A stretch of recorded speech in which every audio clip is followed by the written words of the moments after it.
Um, so we're going to briefly talk about how a token can be exempt from securities laws. This is going to be very high level, but it's going to be a little bit into the nitty gritty. So I'll try to make it as seamless as possible. So what is an investment contract? Usually an investment contract identifies a share or a financial interest in a company, a partnership, or a fund. That financial interest could be represented by debt, a revenue share, basically an entitlement to revenue from the company. And that revenue share could be in interest payments or dividend payments.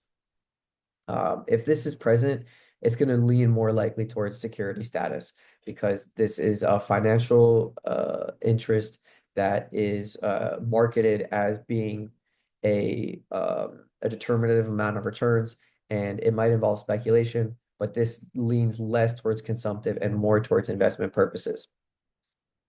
An exemption should also exist for tokens received without an exchange for consideration. So these are things that you might hear about airdrops, where you're enticed to conduct transactions on a chain, to use the chain, and then you'll receive an airdrop of tokens that could later be used for access to services on another token or on another chain.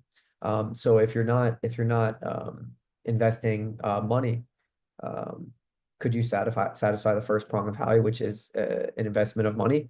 Well, the courts, this is a bit of an introduction. The courts say it's not necessarily an investment of money. It could also be an investment of services. So, you know, this isn't itself a determinative fact, but it is material to the overall understanding of what this exemption would look like. Because if you're getting something for near nothing, then the first prong of Howey isn't met. And that's an elemental test where you need all of the elements to be met. But understand that the courts are really leaning towards investor protection. So we want to be extremely careful when making these exemptions and making these statutory schemes to be able to protect issuers, allow them to innovate, and also protect consumers so they don't get subject to fraud. So like I said, it could be a tangible consideration like money, or it could be hard work like being a validator for the network. Those things might lean more towards an investment. But like I said, it would have to be done on a case by case basis, and the courts would be willing to lead more if there's an actual investment, whether of time or money or effort, to lean more to satisfaction of that first prong of Howey. Now, exemptions are also going to exist for stablecoins because you're not investing um, in a stablecoin for an increase in assets. You're just investing in that stablecoin to be able to send money from point A to point B. So you're not the sole purpose of that purchase was not for an investment purpose. That was for a consumptive purpose. So that's almost very easily going to be defined as an exception to the securities laws. It's just the stablecoin is used to facilitate purchases. It's a form of payment or transfer, and they're like I said, they're not attracted by a prospect of return.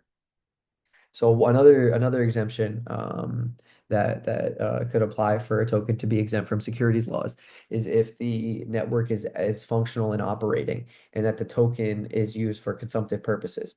So the initial development team's marketing efforts could be focused on this consumptive use, not on the speculative use. And like I said, this would lean more towards the consumptive purposes, using it for access to a service relative to the investment purpose, which is using it for speculation or an increase on that asset's worth over time. Um, you know, one of the things that focus on speculative purposes is that where they market the token on, hey, we're going to get this token listed on an exchange, and we're going to provide a threshold of buying power, like we're going to buy a certain amount of these assets.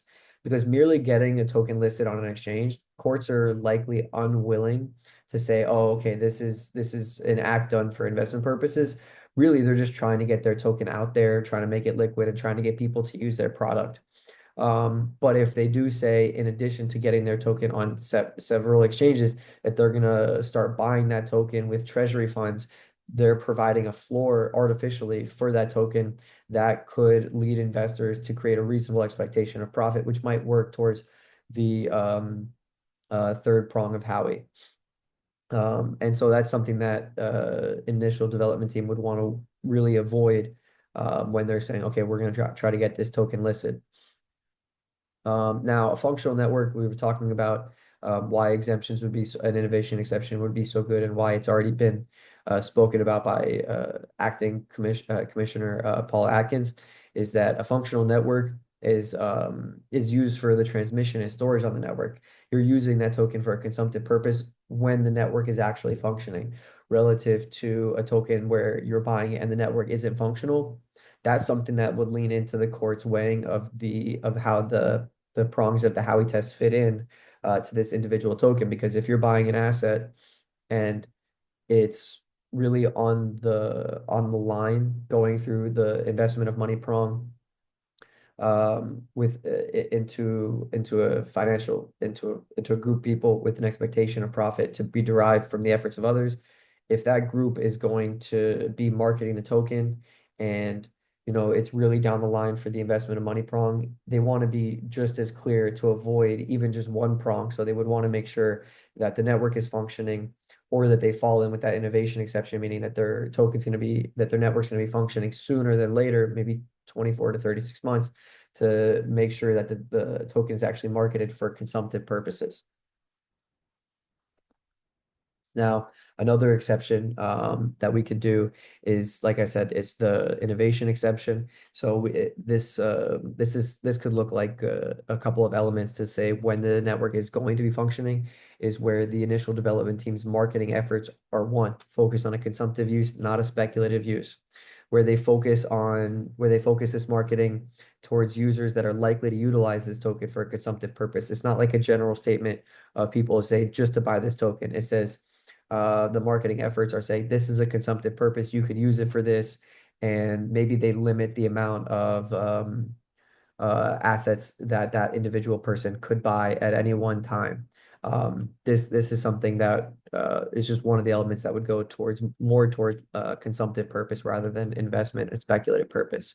And in addition, like I said, this is elemental, so you would likely need all of these to really cement the fact that this is um, a utility token relative to a security token, is that the initial development team doesn't advertise to purchasers the potential for a secondary market for trading the token.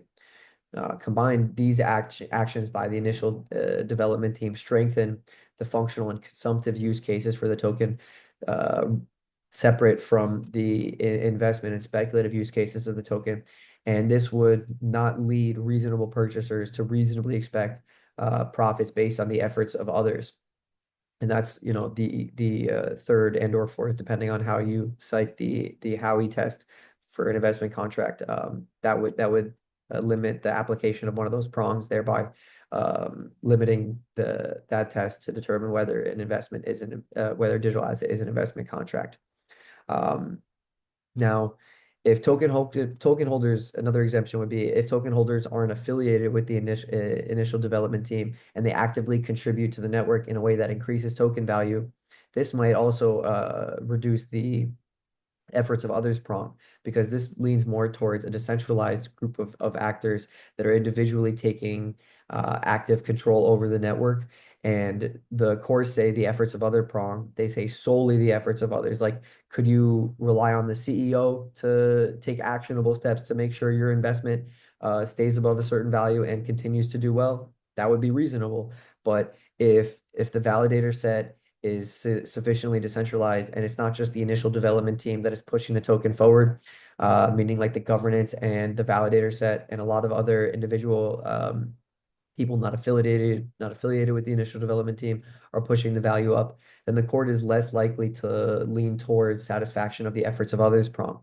Um, there are ways that the courts look at this, but this is just one factor that leans a little bit more towards consumptive use and decentralization rather than satisfying the investment contract analysis as detailed in Howey. Um, and another exemption, and I believe this is the last one that I'll be focusing on in this video, is that and it's leading off, when a network is sufficiently decentralized and the following is met, then it's more likely to lead towards a utility token and therefore not regulated by the SEC. Um, the the initial development team's continuing activities cannot reasonably be expected to uniquely drive an increase in the value of the token, and the initial development team doesn't have material info about the network that is not publicly available. So this goes into the efforts of others prong, and it's all about giving the investors a reasonable expectation of profits to be derived from the efforts of others. So if it's sufficiently decentralized and we have people other and not directly or indirectly connected to the initial development team that are pushing the token value upward, the court's less likely to find that third or fourth prong of Howey is met. And this is a really big thing because a lot of companies nowadays are becoming sufficiently decentralized, and this is a big motivation for them to say, hey, we're a utility token and we're not necessarily focused on investment purposes. And you can't necessarily rely on just the initial development team or the current development team to create a reasonable expectation of profits because there's so many individual actors that are working towards this one unified goal. And this is something that I think would be a real driving factor for people to focus on, especially if you're looking to offer um, uh, individuals the ability to invest in your utility token. Now, sufficient decentralization would exist, and this is something that has been passed in the Genius Bill, where no one individual owns more than 20% of governance tokens, and no one group owns more than 20% of the voting and governance to be able to drive the network in any one way. Now, these are just a sample basis. This is not necessarily something that's not subject to change, but this is just a way for the courts to assess, okay, is this sufficiently decentralized such that it wouldn't implicate the investment contract standards subject to Howey, thereby creating a securities contract. Um, this exception really wouldn't be applicable, like I said, if the initial development team or one individual entity that's sufficiently related to the initial development team owns and controls more than 20% of the governance and the voting shares and can move this entity in any one direction. Think about like, okay, we could shut the network down, or we could significantly change the security protocol, or we could change how governance is even ruled. So these are things that would really lean towards decentralization, because if there's not one real main actor, then it's sufficiently decentralized and you're not really relying on a large group of the efforts of others. So this exemption, this last one, really emphasizes that the success or failure of the venture is going to depend on a large group of people and not necessarily the efforts of the specific initial development team or the CEO or the C-level executives or the directors or one identified group of the team to be able to rely on. And that's an integral factor for the Howey test. Um, and um, I know this video is long, so I'm going to end it here. And then the next video, we'll start to really get into SEC case law, identifying how the courts apply the Howey test, not necessarily to digital assets, but how they've done it in the past. And then with that, with this video and with that going forward, we'll be able to really create more interactions where you guys could ask me questions about how specific your approach should be when evaluating these tokens or for educational purposes, like how would we evaluate a specific token in regards to whether it is really run by a specific individual in the initial development team, whether you can rely on them or whether there's sufficient decentralized governance, whether the token is marketed for consumptive use, for speculative use, and just be able to make actionable investments based on real clear cut and just intelligent thoughts. Thank you very much for your time, and I look forward to seeing you for the next video.